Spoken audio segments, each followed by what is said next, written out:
नमस्कार. मराठी होममेकरमध्ये मी अक्षता पुन्हा एकदा आपण सर्वांचं खूप मनापासून स्वागत करते. आपल्या घरकामांची यादी ही एक वेळ वाढेल पण कधी कमी होणार नाही. आपल्याला कधी-कधी असं वाटतं ना की दिवसभर काम करतोय पण तरीही कामं काही संपत नाही. सर्व काही परफेक्ट करण्याच्या नादामध्ये आपण स्वतःला खूप थकवून घेतो. तर आजच्या व्हिडिओमध्ये अशाच काही चुका मी तुमच्यासोबत शेअर करणार आहे, ज्या जर आपण टाळल्या तर नक्कीच आपल्या कामाचा त्राण कमी होईल, आपला दिवस जास्त प्रोडक्टिव्ह आणि समाधानकारक होईल. व्हिडिओ शेवटपर्यंत नक्की पहा आणि तुमच्या प्रतिक्रिया कमेंट बॉक्सद्वारे कळवायला विसरू नका. आणि यासोबतच इतर कोणत्या चुका आपल्या हातून होतात ज्या आपण टाळल्या पाहिजे ते सुद्धा शेअर करा. चला तर मग जास्त वेळ न घालवता आजच्या व्हिडिओला सुरुवात करूया. फर्निचर हे घराची शोभा वाढवतात, पण त्याची निवड जर व्यवस्थित केली नाही तर ते आपलं कामही तितकंच वाढवतात. जसं की माझ्या प्रत्येक व्हिडिओमध्ये जेव्हा तुम्ही देवघर बघता तेव्हा नेहमी मला कमेंट करतात की हे देवघर तू कुठून घेतलेलं आहे आणि कितीला घेतलेलं आहे. आणि प्रत्येक वेळेस मी तुम्हाला सांगते की हे देवघर शक्यतो तुम्ही घेऊ नका, कारण हे स्वच्छ करण्यासाठी खूप वेळ जातो. कारण हे लाकडाचं आहे आणि त्यावरती ना बारीक नक्षीकाम केलेलं आहे आणि यावर पटकन धूळ जमा होते आणि ती धूळ शक्यतो निघत नाही. त्याच्यामुळे हे देवघर स्वच्छ करायला घेतलं ना तर जवळजवळ 1 तास तरी जातो. त्यामुळे कधी-कधी काय होतं, जे फर्निचर स्वच्छ करायला खूप जास्त वेळ जातो ना, ते करायला आपण कंटाळासुद्धा करतो आणि मग ते घराची शोभा वाढवण्याच्या ऐवजी ना आपल्या घराचा जो ॲम्बियन्स आहे तो खराब करतात असं म्हटलं तरी चालेल. त्याचसोबत घरातलं मेन फर्निचर असं ते म्हणजे सोफा. कॉम्पॅक्ट सोफे हे सगळ्यांना आवडतात आणि ते दिसायलासुद्धा खूप छान ट्रेंडी असे वाटतात.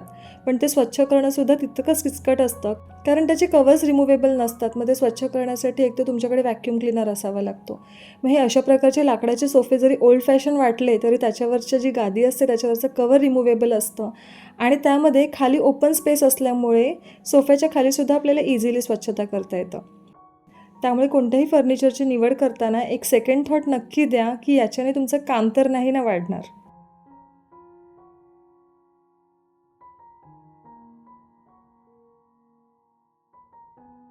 किचनमधल्या सुंदर सुंदर वस्तू, भांडी म्हणा, हा प्रत्येक गृहिणीच्या जिव्हाळ्याचा विषय असतो.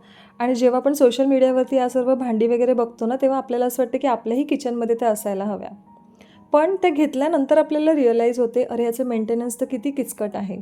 जसं की आता ही कास्ट आयरनची भांडी, पहिली गोष्ट म्हणजे ही हाताळायला खूपच वजन असतात आणि ती धुतल्यानंतरसुद्धा असं नाही आहे की ती धुतल्यानंतर आपण डायरेक्ट फक्त वाळवली आणि त्यानंतर ती रॅकमध्ये लावली.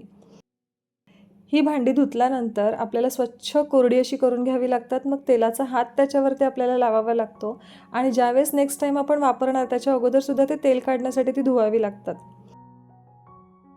आणि त्यामुळे रोजच्या वापरासाठी ही भांडी काढणं म्हणजे एक प्रकारे झंझटच आहे. कास्ट आयरनच्या भांड्यासोबतच मातीची भांडीसुद्धा आपण वापरतो किचनमध्ये, पण तीसुद्धा आपण रेग्युलर भांडी जशी स्वच्छ करतो तशी नाही करू शकत. त्याला तुम्हाला लिंबू, सोडा याचा वापर करावा लागतो. डिटर्जंटचा वापर आपण अजिबात नाही करू शकत. हाताळतानासुद्धा ते आपल्याला सांभाळून हाताळावी लागतात. त्याचसोबत कॉपरची कढई केलेली भांडीसुद्धा आपल्याला ती कढई केल्याशिवाय वापरता येत नाही आणि रेग्युलर इंटरव्हलवरती त्याची कढईसुद्धा आपल्याला करावी लागतं. मग त्यापेक्षा सगळ्यात बेस्ट ऑप्शन आहे ते म्हणजे ट्रायप्लायच्या स्टेनलेस स्टीलच्या कढया किंवा कुकवेअर. खूपच इझी टू मेंटेन असतं. फक्त धुतल्यानंतर एकदा कोरडं केलं की आपलं काम झालं. त्यामुळे भांड्यांचं सिलेक्शन करतानासुद्धा योग्य पद्धतीने करा.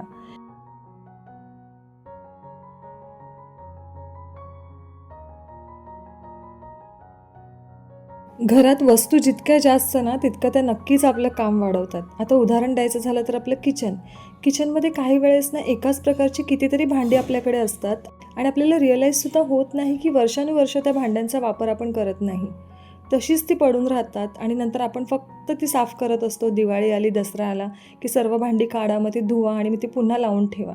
मग त्यापेक्षा काय करायचं, किचनसोबतच आपल्या घरातल्या इतरसुद्धा वस्तू बघायच्या आणि जिथे डिक्लटरिंगची गरज आहे, ज्या गोष्टी आपल्याला नको हव्या आहेत, जर त्या चांगल्या कंडिशनमध्ये असल्या तर ते कोणाला तरी देऊन टाकाव्या किंवा जर मग त्या वस्तू खराब झालेल्या असल्या तर त्या आपण भंगारमध्ये देऊ शकतो किंवा रिसायकलिंगसाठी देऊ शकतो. याने काय होतं, जेव्हा आपण साफसफाईची वगैरे कामं करतो तेव्हा आपल्या कामाचा त्राण आहे तो कमी होतो आणि जी गोष्ट आपल्याकडे अवेलेबल आहे ना त्याचा पुरेपूर वापर होतो. बेडरूममध्ये बेडवरची बेडशीट जरी फक्त आवरली तरी बेडरूमचा लुक जो आहे तो नीट होतो. पण सकाळी कामावर जाण्याच्या घाईगडबडीमध्ये पुन्हा ती बेडशीट पूर्ण झटका आणि मग ते व्यवस्थित सर्व बाजूने टक इन करा, यामध्ये खूप सारा वेळ जातो. त्यासाठी बेस्ट ऑप्शन आहे ते म्हणजे फिटेड बेडशीट. एकदा जर ह्या बेडवरती आपण अंथरला ना तर त्या जागेवरून अजिबात हलत नाही. त्याच्यामुळे सकाळी जरी आपल्याला घाई असेल तर फक्त एकदा ती बेडशीट व्यवस्थित अशी झटकली आणि आपले ब्लँकेट्स वगैरे फोल्ड केले तरी आपल्या बेडरूमला नीटो क्लीन असा लुक येतो.